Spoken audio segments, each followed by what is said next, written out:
Kihachiro Aratake was diving off the coast of Yonaguni Island in Japan looking for hammerhead sharks in the 1980s when he made an unprecedented discovery. He found a vast underwater structure made of large flat terraces and strange rock formations, only 16 feet beneath the ocean surface at its tallest point.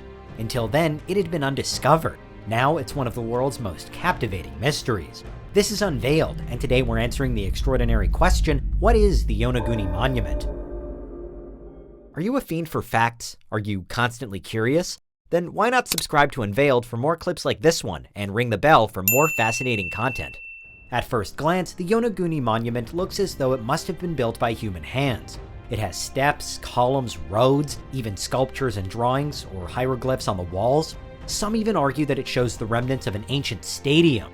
Dating the site has been subject to debate, but according to one marine geologist and dive expedition leader, Masaki Kimura, it was probably constructed between 2,000 and 5,000 years ago, to coincide with the last time that the land it's on was above sea level before it was sunk by an earthquake.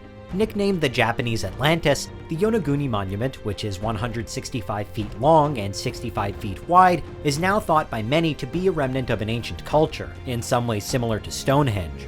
But what exactly could this lost culture be? Well, it may be a magnet for Atlantis theories, but Atlantis isn't the only lost city or even lost continent out there in the world. The lost continents of Lemuria and Mu, for example, are said by some to exist beneath the Indian and Pacific Oceans. At one time, it was proposed that Lemuria was once a sweeping land bridge, enabling animal species to migrate out from Africa, specifically explaining how lemurs, hence the name, could seemingly be found in both Madagascar and India despite such a large ocean between them.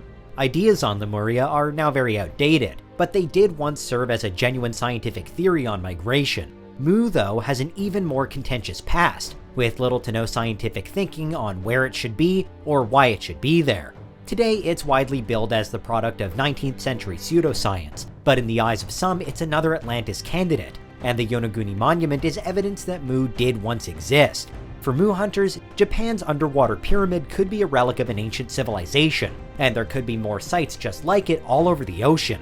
The idea of lost continents isn't without precedent in this part of the world, at least with Zealandia, home to the New Zealand archipelago, representing a significant chunk of the Earth's crust almost entirely submerged by the Pacific over millions of years.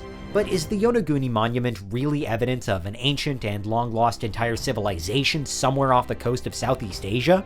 Though Masaki Kimura brings some credibility to his side of the debate, there's mounting opposition to his ideas, with various claims that the monument isn't a monument at all. The relevant Japanese authorities, for example, appear to completely disagree with Kimura, seeing as the supposed pyramid is not a protected site and no preservation has been carried out.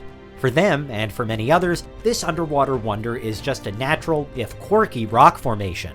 As intriguing as it is, it wasn't built by humans. There is plenty of evidence to this end as well.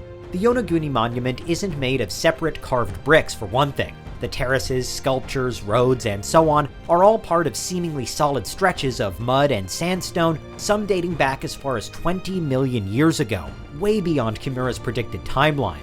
For the increasing numbers of Yonaguni skeptics, then, these strange structures and apparently geometric shapes are nothing more than an interesting geological feature, formed by the strong currents around Yonaguni Island.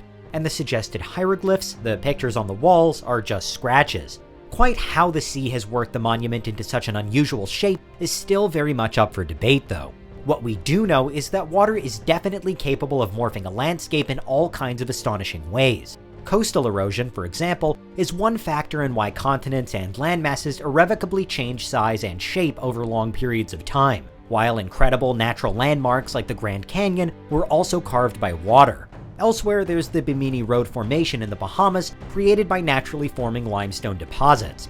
And one of the most famous and distinctive rock formations in the world, the Giant's Causeway in Northern Ireland, is made up of hexagonal basalt columns. Legend says that when an Irish giant was challenged to fight a Scottish giant, he built the causeway to cross the sea and do battle.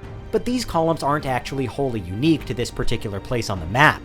Rock features like them form all over the world, and incredibly even on Mars, in this case as a result of lava flows. So any number of natural processes could have contributed to the Yonaguni Monument too. But none of this is to say that unexplained man-made structures don't sometimes appear underwater. They do. USOs, or unidentified submerged objects, conjure a little less mystique than their airborne counterparts perhaps, but they're no less mysterious when they're discovered. Some USO stories double up as alien myths, inspired by uncanny sightings of anomalous dark masses moving underwater, but others turn out to be the uncovering of genuine historical artifacts. The Pantelleria Vecchia Bank megalith, for example, is an enormous Stonehenge-style rock found in the Sicily Channel in 2015. Though the stone itself is thought to be 40,000 years old, it's believed to have been placed there roughly 10,000 years ago, the last time the Sicily Channel was above water. Atlitiam is another especially notable underwater monument, a Neolithic stone circle and village off the coast of Israel, which is at least 8,300 years old.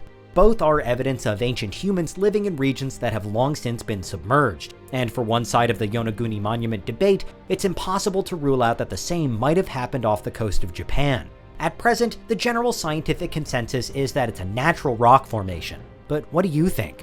In either case, man-made marvel or natural wonder, the Yonaguni Monument is an incredible thing.